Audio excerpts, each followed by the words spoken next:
I'm Pritish from WorkDefine Strategy Consultants. We are a boutique consultancy who helps startups and smaller businesses scale to their full potential. Today, we shall be talking about 10 steps to start a small business and to do it the right way. Now, let us say that you have an idea that you think will really work and have decided to turn it into a business. Firstly, congratulations. You're a step ahead of those who are still contemplating. Starting a business is not easy, but it's not difficult to learn either. With an intent to adapt to changes and the will to grow, an idea can be turned into a profitable venture. In this video, we shall look at the basic steps on how to start a small business. Before we jump into any of the steps, the first thing to do is conduct your market research. Figure out what sort of buzz surrounds similar ideas and what's the demand for them. This also gives you a chance to check out your potential competition. It's always better to know what you're entering into and who you're going to compete with. With that, now we dive into the steps. Define your idea. Once you've conducted your market research, you have a clearer picture regarding the demand and the scope of your idea. Now it's time to clearly define your idea. Write down the base idea and the details you gathered from the research. Then, write the alternatives or the modifications to your idea that could enhance your business. Once it has all been listed, you'll be able to see a clearer picture and be able to pick the right niche. Your idea should be able to answer a few key questions. The first is, why are you doing this? Who will benefit from it? And what is the need of your product or your service? If your idea is able to answer these three key questions, by the end of this first step, you should have a well-defined idea ready to be transformed into a business. The next is to assess your finances. While many consider assessing finances at a later stage, we recommend doing so before breaking ground. Financial management for small and medium businesses is a highly crucial factor in determining the sustainability and the future of the business. Begin with assessing what amount of capital you can invest into the business by yourself. This is an amount that you should keep aside from your personal finances. This is what you need to immediately kickstart the business operations and for the registrations. Next, assess if you have backup money. This is in case your capital expenditure increases. This amount should be injected into the business only if the need arises. But it's better to stay prepared. Next, analyze what amount you would need as an external investment if you're raising capital. When estimating this, you would also take into consideration your initial team strength, the technology to be used, and your operating costs, which would include your marketing and your distribution as well. Lastly, scan through the range of banks and their various accounts for businesses. Speak with their representatives. Make a pros and cons list and then decide on the bank that best fits your needs. Now it's time to write a business plan. Let us understand what a business plan is. It's a layout of your business idea, the goals you're setting, the steps you schedule to achieve those goals, combined with the strategies you intend on implementing along the way. A business plan not only serves as a blueprint for your business goals, but it also outlines the competitor analysis and the market and customer segmentation. Business plan will help your business progress quicker than having none at all. It helps you look at the bigger picture while also tending to the short-term needs of the business. Now it's time to determine the legal structure. It is essential for you to pick a legal structure for your business because it is the structure that determines your exposure to liability and the taxation. The legal structures are broadly classified into four categories. The The first would be your sole proprietorship, which is where you are the sole owner of the company and you assume responsibilities of all liabilities related to the company.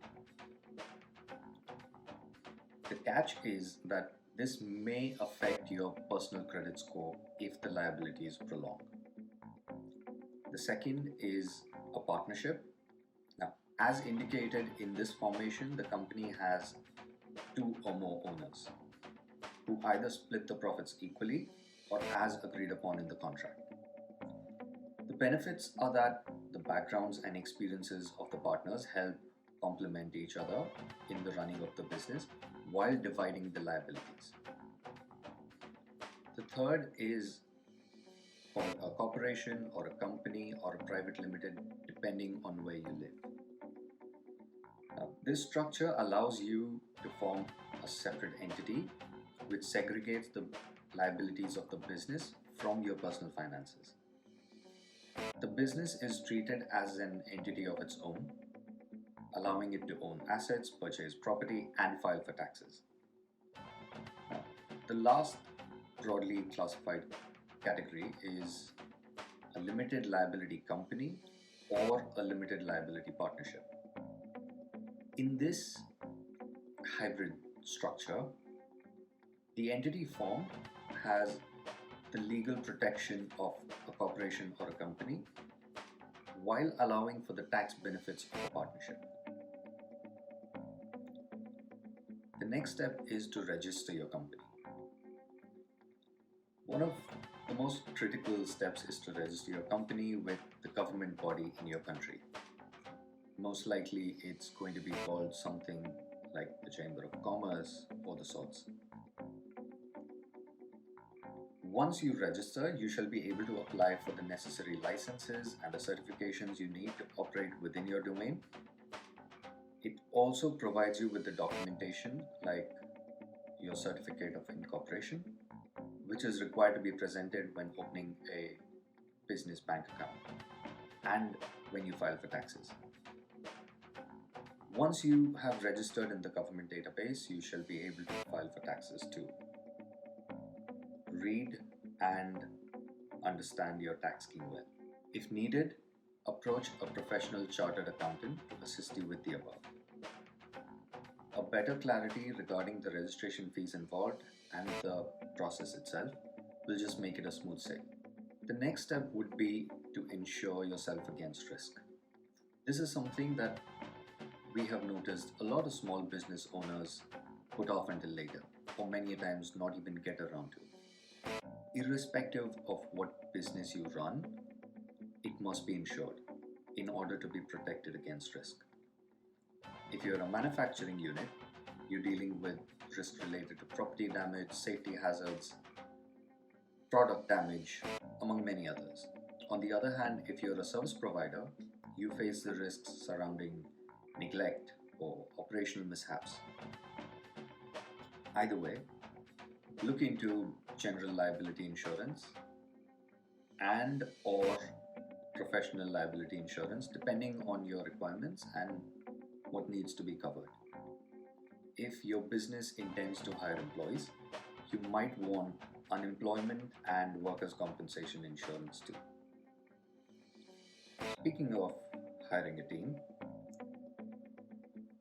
no business can do it all by themselves.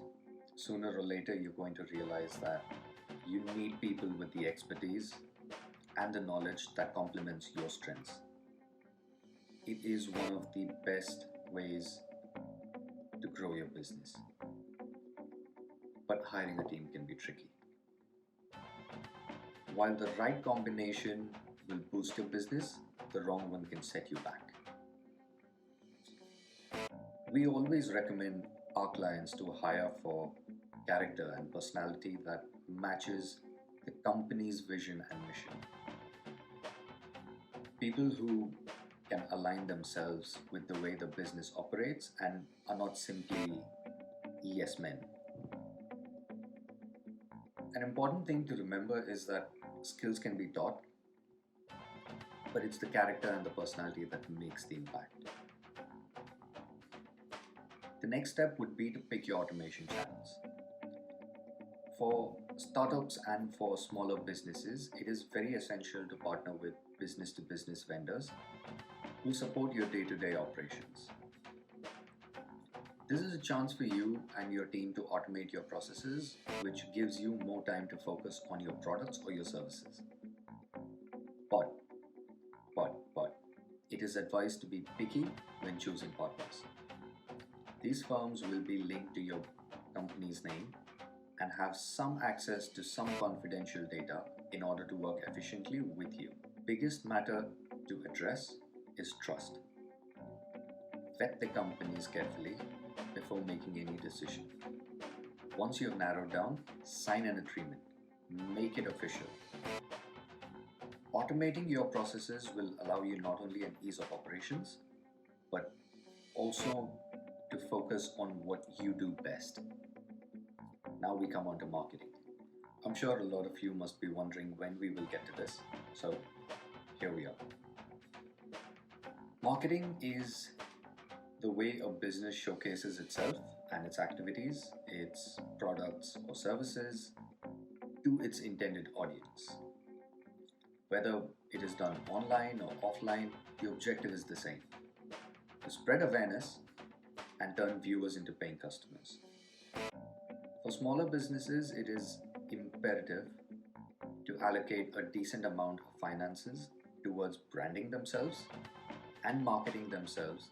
This is a cost to be included not only in your business plan, but also in your organizational growth strategy. Again, speak with a professional. Determine the right strategic path to reach your goals. And last but not the least, reinvest into your business. One of the major factors for growth is reinvesting into the business. Once your company is taken off, it started performing, putting a chunk of profits back into the business will allow it to grow at a quicker pace than otherwise anticipated. Many small businesses, especially the owners, they lose control after a certain point in time and they start paying themselves the profits, which is good for your personal finances, but not so much for the company that you're trying to build. When you pay yourself the profits, you're liable to pay taxes on it. But when you reinvest the profits back into the company, it adds resources into the business. This allows the business to boom with the provision of the reinvested amounts being tax deductible. Furthermore, since you're the owner of the business, your net worth rises as the business grows. These are the basic, simple steps on how to start a small business. With these steps, you should not only be able to turn your idea into a business, but also run it smoothly while giving it room to grow. It may all seem overwhelming at times, and hence it is advised to approach experts when the going gets tough. Business owners are skilled at their business, but having a team to fill in the gaps and make the perfect product for your service is truly a boon. Also, when you add external experts into the mix, the results can be very rewarding. If you like the video, click the like button, subscribe, and hit the bell notification. Drop in a comment because it helps us with the algorithm and it helps this video reach more people like you who are starting a business or are interested in entrepreneurship and want to learn more. See you again next week with brand new information.